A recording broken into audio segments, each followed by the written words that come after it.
everybody, I'm here today to share a story with you. I wonder if you can guess the story.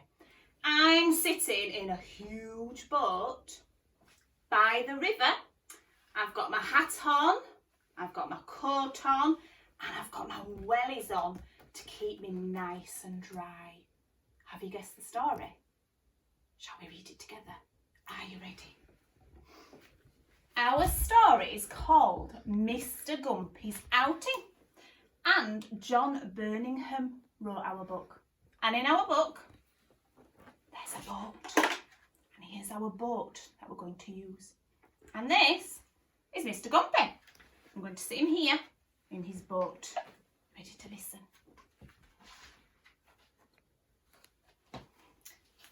This is Mr. Gumpy, look. Here he is with his wellies and his hat. Oh, he's holding a watering can as well. Mr. Gumpy owned a boat and his house was by a river. So here's our river. Oh, it's a cold river. One day, Mr. Gumpy went out in his boat. "May we come with you?" said the children. Here are the children, look. There's a boy and there's a girl. "Yes," said Mr. Gumpy, "if you don't squabble." That means argue and fall out. So the children have got in his boat. "Can I come along, Mr. Gumpy?" said the rabbit. "Yes," said Mr. Gumpy, "but don't hop about." So the rabbits got in the boat. "I'd like a ride," said the cat. "Meow." "Very well," said Mr. Gumpy, "but don't chase the rabbit." In it goes Mr. Gumpy's boat. "Will you take me with you?" said the dog. "Ruff, ruff, ruff, ruff."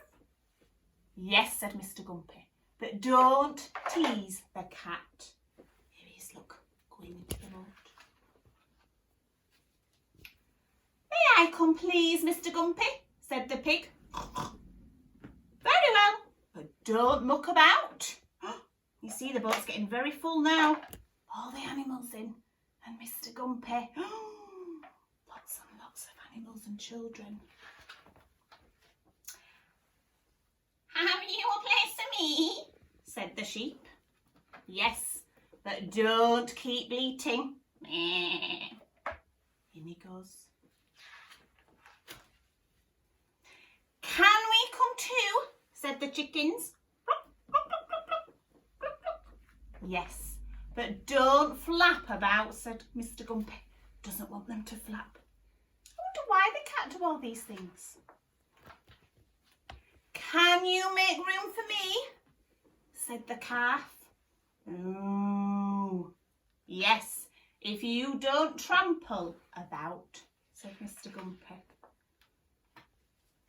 "May I join you, Mr. Gumpy?" said the goat. Here he is. "Very well, but don't kick."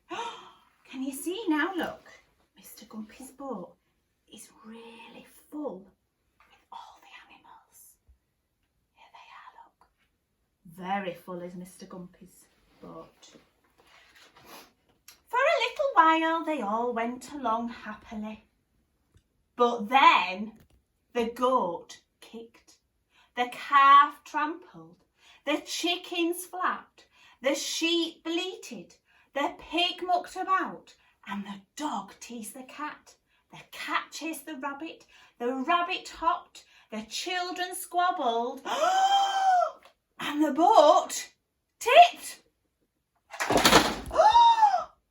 and into the river they fell. Can you see? Look, they're all in the water. Even Mr. Gumpy, because they didn't listen to Mr. Gumpy, and they've all fallen in the river. Oh dear me, wonder what's going to happen. Shall we see? Then Mr. Gumpy and the goat and the calf and the chickens and the sheep and the pig and the dog and the cat and the rabbit and the children all swam to the bank. So they all swam like this in the river. And they climbed out into the dry, hot sun. We'll walk home across the field, said Mr. Gumpy. It's time for tea. Can you see them all walking across the fields? I think they might be drying in the nice hot sun. And now they're back at Mr. Gumpy's having a tea party. Ooh, let's have a look what they're having. They're having some apples. Oh, they're having some cherries and some cake. It looks delicious. Would you like to go to Mr. Gumpy's tea party? I think I would like to go to Mr. Gumpy's tea party. After the tea party, all the animals and the children said, "Goodbye, Mr. Gumpy." And Mr. Gumpy said, "Goodbye. Come for a ride another day." So even though they didn't listen and they all fell in the river, Mr. Gumpy said they can still come for a ride another day. And that is the end of our story. So at home, see if you can find any animals and a boat, and you could maybe put your boat in the sink in some water or in the bath, and you could tell our story. Okay, I'll see you again soon. Thank you for listening. Bye bye.